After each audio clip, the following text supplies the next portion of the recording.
We'll talk about broad philosophy of Bhagavad Gita.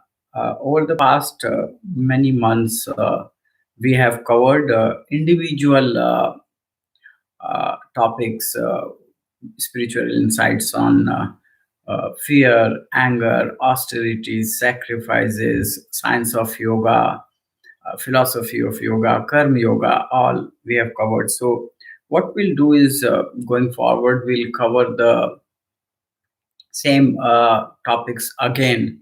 Today is an overview session, and next Sunday onwards, we'll start covering the chapter-wise insights on Bhagavad Gita. So today, just a quick overview on Bhagavad Gita. Today,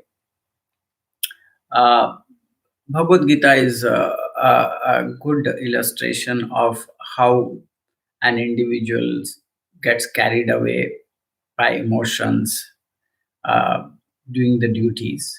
So we could be a person who is working, or who is engaged in a war, or who is doing some other action.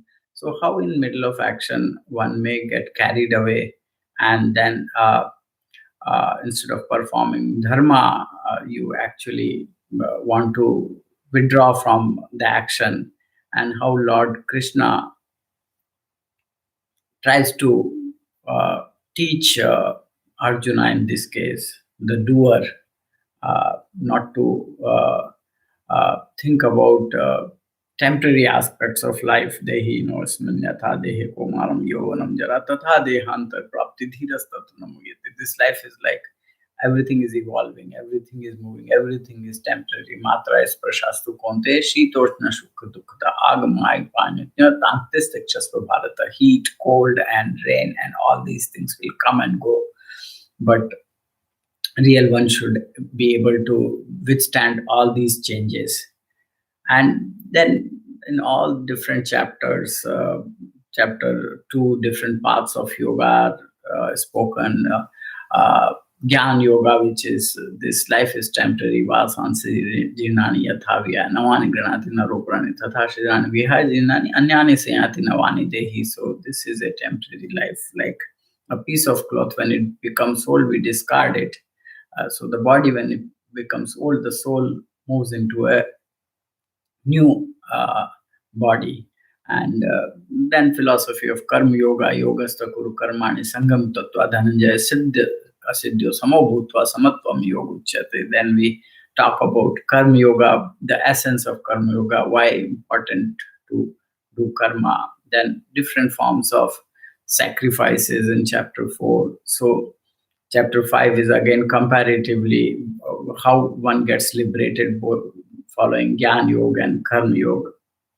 What is the objective of life? Shaknoti hevaya sodum praksharit vimokshanat kama krodha bhava vega sayukta sa sukhinara. In this life, if I can withstand the pressure of desires and anger and fear and stay on my calm path, that is the whole objective of this life. Chapter 6 is about science of yoga, and chapter 7 about different the knowledge and the science of yoga, giving the perspective that and likewise we talk about death, we talk about different forms of God, the deep essence of devotion, which is not ritualistic but which is spiritualistic, which is anapeksha shruti daksha udasina gathavyata sarvarambha parityagi yo mad bhakta samepriya.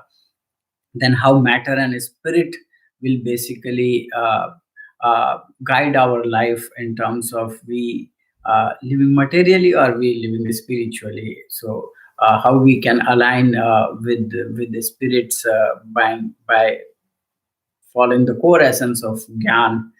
Then we are always guided by 3 modes of nature: goodness, ignorance, and passion. And how do we always align ourselves to the path of goodness?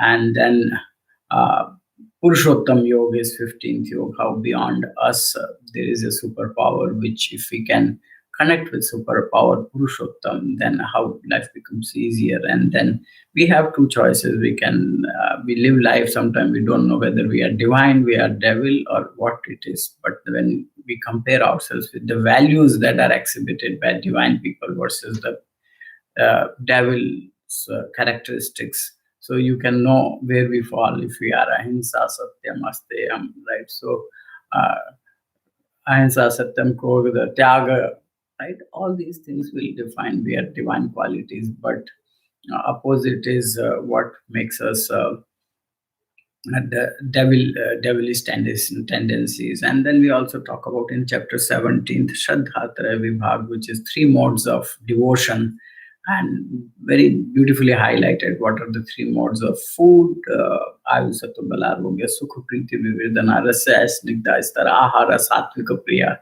Similarly, food which is the passion food, katvam, lalana, tushna, tishna, ruksha, vidayana, ahara, rajasa, sesha, dukh, shoka, maya, prada. And then food which is tamasic, yate amam gata rasam puti parishtam taya uttishtam apichamitam bhojanam tamasam priyam. So that one is done in chapter 17. Then chapter 18th is the final chapter where we talk about different aspects of knowledge, karma, determination, joy, and how Bhagavad Gita as a scripture can guide our life for full liberation. So this is in a broad sense overview on Bhagavad Gita.